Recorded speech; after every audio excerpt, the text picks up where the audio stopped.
এখন কিন্তু বসন্তকাল চলছে, আর এই বসন্তকালের সেরা রেসিপি হলো সজনের ডাঁটা। সজনের ডাঁটা এক অনন্য পুষ্টিগুণ সম্পন্ন সবজি।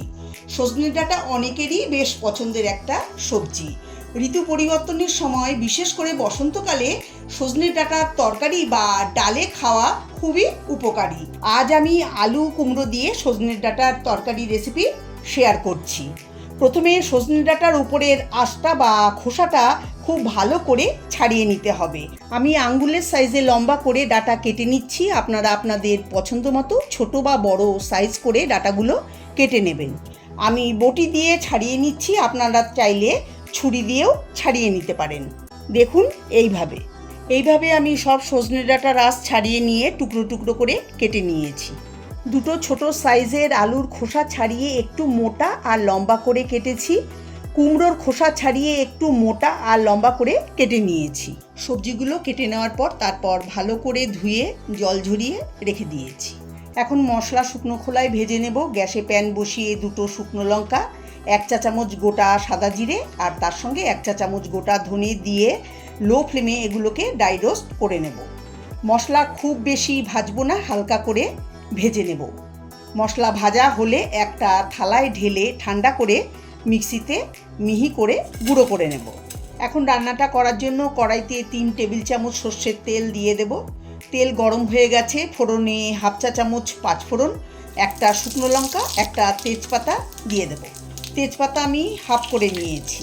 লো ফ্লেমে 35-40 সেকেন্ড ফোড়নটাকে ভেজে নেব। এবার এর মধ্যে কেটে রাখা আলু আর কেটে রাখা কুমড়ো দিয়ে একটু নেড়ে চেড়ে নেব। দিয়ে দেব 1/2 চা চামচ হলুদ গুঁড়ো, অল্প পরিমাণে লবণ দিয়ে মিশিয়ে দেব।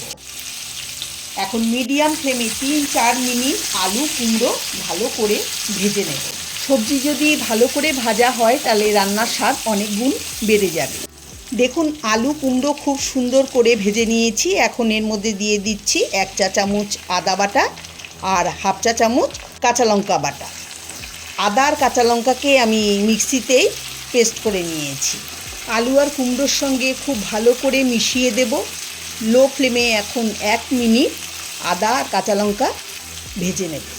এবার এর মধ্যে দিয়ে দেব কেটে রাখা সজনের ডাঁটা। এখন এই সজনের ডাঁটাকে আলু কুমড়োর সঙ্গে 3-4 মিনিট ভেজে নেব। খুব বেশি সময় ধরে সজনের ডাঁটা ভাজার দরকার নেই। বেশি সময় ধরে ডাঁটা ভাজলে শক্ত হয়ে যেতে পারে। ভাজার সময় যদি মনে হয় এটা শুকিয়ে গেছে, তাহলে হাতে অল্প অল্প করে জল নিয়ে ছিটিয়ে দিয়ে এটাকে ভেজে নিতে পারেন। 2 মিনিট ডাঁটা আলু কুমড়োর সঙ্গে ভেজে নিয়েছি। এখন ঢাকা দিয়ে লো ফ্লেমে 2 মিনিট রেখে দেব।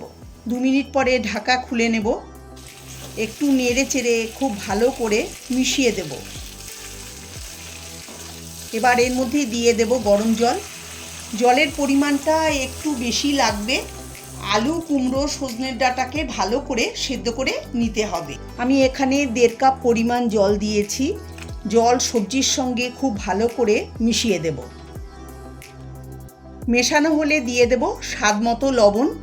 আমি আলু কুমড়ো ভাজার সময় অল্প লবণ দিয়ে ভেজেছিলাম। আর দেব 1 চা চামচ চিনি। নিরামিষ রান্নাতে চিনিটা অবশ্যই দেবেন, তাহলে স্বাদটা খুবই ভালো হবে। এখন সব কিছু খুব ভালো করে মিশিয়ে দেব।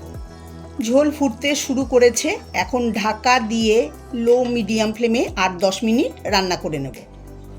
8 মিনিট পরে ঢাকা খুলে নেব। একটু নেড়ে চেড়ে নেব। দেখুন, ঝোল অনেকটাই ঘন হয়ে গেছে। এবার দিয়ে দেব 2 কাঁচা লঙ্কা চেরা আর দেব স্পেশাল ভাজা মশলা, যেটা আমি আগে ড্রাই রোস্ট করে গুঁড়ো করে নিয়েছি। ভাজা মশলা দিয়ে দিলাম। এখন সবজির সঙ্গে ভাজা মশলা ভালো করে মিশিয়ে দেব। এই ভাজা মশলাটা আপনারা অবশ্যই ব্যবহার করবেন। এই ভাজা মশলা খুব সুন্দর একটা গন্ধ বেরোবে এই তরকারি থেকে, আর স্বাদটাও খুব ভালো হবে। আলু কুমড়ো ডাঁটা সুন্দর সেদ্ধ হয়ে গেছে। এখন ঢাকা দিয়ে 1 মিনিট লো ফ্লেমে রেখে দেব। ঢাকা খুলে নেব। একটু নেড়ে চেড়ে নেব আর গ্যাসের ফ্লেম বাড়িয়ে 1 মিনিট ফুটিয়ে নেব। 1 মিনিট ফুটিয়ে নিয়েছি। এটা অনেকটাই ঘন হয়ে গেছে। এর বেশি ঘন করব না, ঠান্ডা হলে এটা আরও ঘন হয়ে যাবে। একদম রেডি সজনের ডাঁটার রেসিপি।